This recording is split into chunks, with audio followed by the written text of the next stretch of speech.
నమస్తే. Welcome to Adiprabha. నేను లక్ష్మి.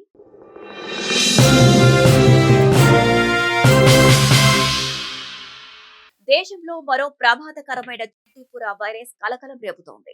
ముఖ్యంగా గుజరాత్ రాష్ట్రంలో ఈ మహమ్మారి పంజా విసురుతోంది. ఈ వైరస్ బారిన పడి ఇప్పటి వరకు ఏకంగా 22 మంది చిన్నారులు ప్రాణాలు కోల్పోవడం తీవ్ర దిగ్భ్రాంతికి గురిచేస్తోంది.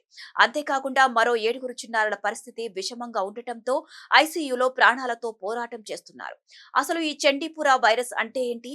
ఇది ఎలా వ్యాపిస్తోంది? దీని లక్షణాలేంటో ఇప్పుడు చూద్దాం.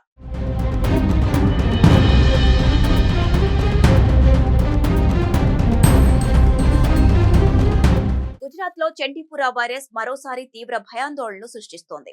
దీని కారణంగా ఇప్పటి వరకు 22 మంది చిన్నారులు ప్రాణాలు కోల్పోయారు. రాష్ట్రంలో ఇప్పటి వరకు 35 మంది పిల్లలకు ఈ వైరస్ సోకినట్లు ఆరోగ్య శాఖ ధృవీకరించగా 15 ఏళ్లలోపు వయసున్న చిన్నారుల్లో ఏకంగా 184 అనుమానిత కేసులు నమోదయ్యాయి.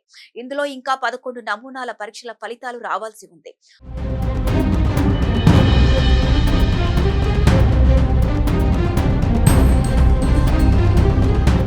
ప్రస్తుతం గాంధీనగర్, సబర్కాంతా, పటాన్, రాజ్కోట్, భావనగర్ సివిల్ ఆసుపత్రుల్లో 7 చిన్నారులు ఎమర్జెన్సీ వార్డుల్లో చికిత్స పొందుతున్నారు. అయితే ఈ వైరస్ చాలా ప్రమాదకరమైందని, సాధారణ జ్వరంలా మొదలై కేవలం కొన్ని గంటల్లోనే మెదడుపై తీవ్ర ప్రభావం చూపిస్తుందని వైద్యులు హెచ్చరిస్తున్నారు. చండీపుర అనేది 15 ఏళ్లలోపు చిన్నారులపై తీవ్ర ప్రభావం చూపే అతి ప్రమాదకరమైన వైరల్ ఇన్ఫెక్షన్. ఈ వైరస్ ను 1965లో మహారాష్ట్రలోని చండీపుర అనే గ్రామంలో తొలిసారిగా గుర్తించారు. అందుకే దీనికి ఆ పేరు వచ్చింది.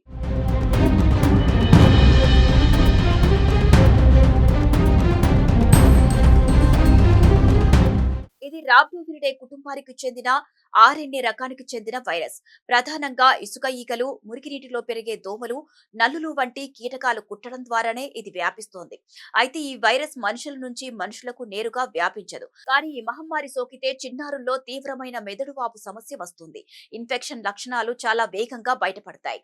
ఎంతలా అంటే కేవలం 48 నుంచి 72 గంటల్లోనే పరిస్థితి ప్రాణాంతకరంగా మారే ప్రమాదం ఉంది. తీవ్రమైన జ్వరం, తలనొప్పి, వాంతులు, విరేచనాలు, ఫిట్స్, మెదడు కణజాలం వాచిపోవడం, అలాగే కోమాలోకి వెళ్లడం వంటి తీవ్రమైన లక్షణాలు ఈ వైరస్ సోకిన పిల్లల్లో కనిపిస్తాయి.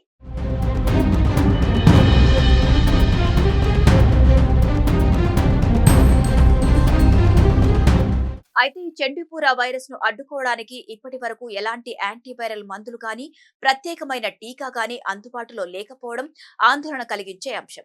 ఈ క్రమంలోనే బాధితుల్లో కనిపించే వ్యాధి లక్షణాలను బట్టి మాత్రమే వైద్యులు ప్రస్తుతం చికిత్స అందిస్తున్నారు. అందుకే పిల్లల్లో ఎలాంటి లక్షణాలు కనిపించినా ఏమాత్రం ఆలస్యం చేయకుండా వెంటనే ఆసుపత్రికి తీసుకెళ్లడం చాలా ముఖ్యం. సమయానికి స్పందించి ఆసుపత్రికి చేరిస్తే ఐసీయూలో అత్యవసర చికిత్స అందించి ప్రాణాపాయం నుంచి వారిని కాపాడుకునే అవకాశాలు ఎక్కువగా ఉంటాయి. ఇక చండీపుర వైరస్ కు ప్రత్యేకమైన టీకా ఏదీ లేదు కాబట్టి నివారణ చర్యలు పాటించడమే ఏకైక మార్గం.